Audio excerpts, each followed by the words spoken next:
I have no choice but to laugh, but it's okay because I'm in a good mood. A funny story. I recorded a video that was 6 minutes long about 5 minutes ago, and then I rewatched the video back, and the recorder that I used to film these videos actually was lagging so badly that there was like zero, syncing between my mouth and what my voice was saying. And I thought maybe I'll post it, but it was so bad. It was so bad that I just could not. It was just impossible. So I am re-recording it again. You may be wondering where the heck I've been. You've probably been like, did Denise just fall off the face of the planet? Like, what happened? Where did she go? I knew she was taking a break, but it's a lot longer than she originally expected. And, I'm actually glad I took the extended break because I was supposed to be back on social media full throttle on May 2nd. And to be perfectly honest, I just wasn't ready yet. And you're probably wondering, like, what does that mean? What does it mean you weren't ready yet? Like, your job is an online business. Like, how are you not consistently online? And some of that, and I would encourage you to explore that yourself, is this hustle culture mentality, which is supposed to culture that says you must work, and your work and the amount of work you do and your productivity is directly linked to your own self-worth. And trust me, I struggled with a lot of that over the last few weeks. But to be perfectly honest, and I think I've shared a little bit about this in terms of like when I've been talking here in the community, for the last probably, I would say, like 8 years or so, has been committed to giving up my corporate job and recommitting myself to becoming a full-time therapist. That is what my life has looked like relentlessly, daily, for 8+ years, from recognizing and having this big moment, like aha moment, where I discovered and I noticed, like, I'm not happy in my corporate job. This doesn't feel like it's in alignment with what I want to do and who I am and what I came here to do, to discovering and realizing, hey, I'm here to be a therapist. I'm here to be a counselor. I'm here to help other women. That's what I'm meant to do, to going through the process of like reapplying for school and all of that stuff, to working in the industry, to starting my own practice, to gaining experience, to building this practice from like the ground up, going through COVID. It's like the list goes on and on and on. And I've been consistently showing up and consistently putting like full throttle for that long. And what was interesting and what happened during this period that I've been off is like so many things. It's actually comical how many things happened during these last few weeks. I had family members and friends fall ill. They're both okay, thank goodness. I was ill. My fiance was ill. I got an earache. Our dog got skunked so badly and then proceeded to come up through the house and roll all over everything. And if you know, or if you have a pet that's been sprayed by a skunk, you know how devastating that is. That was the straw that broke the camel's back for me. That was the very thing that sent me I was so emotional. I was so upset. I was overwhelmed. Not to mention, on top of that, we're planning a wedding, myself and my fiance. So add that really interesting layer to all of this. And I had no choice but to take time off.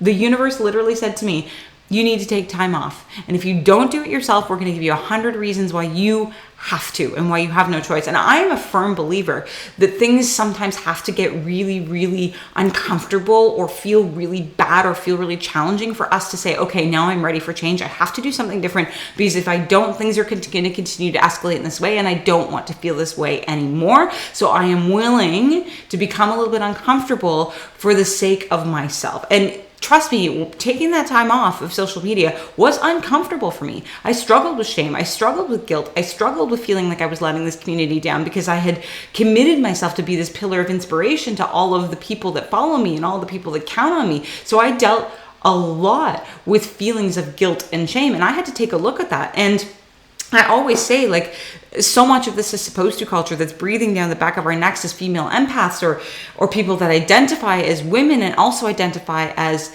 empaths. Like, this is what happens. We feel this pressure to keep going and keep going and keep going and keep going and keep going until the point where we can't do it anymore. And when that happens, it's like, oh man, I'm such a disappointment. I'm disappointing myself. I'm disappointing the people around us. But allow me to validate the fact that that is not the case. Your productivity is not directly linked to who you are, to your self-worth. And I use that because I, as an empath, have these big feelings, have these big emotions, and I use that as an opportunity to look inwards and start to do some additional healing for myself. And the beautiful thing that's happened is, now that I've kind of come out of the weeds, and I think I'm actually going to do a whole Facebook Live about what it means to be sort of a mess and letting things be messy and being in the weeds. And now that I've sort of come out, I feel more inspired. I feel more excited. And this is kind of what happened to me, is it's like I had been going into the point where, like, it was becoming like I was feeling bitter. Oh, I have to be on social media again. It stopped being fun. I stopped being inspired. I stopped having that same excitement that I was having in the beginning.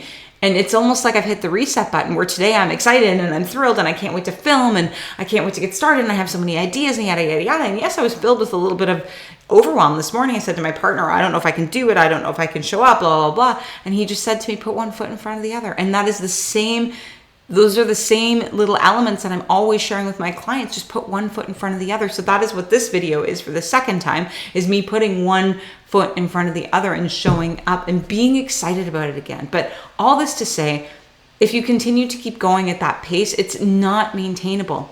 You will burn out. That is what happened to me. I was just so burnt out. I was so burnt out that my body said, you need the rest. You have no choice. And of course, I was still seeing clients in the background. Obviously, that's my passion. That is the thing that lights me up. That is the thing that I was put on this earth to do.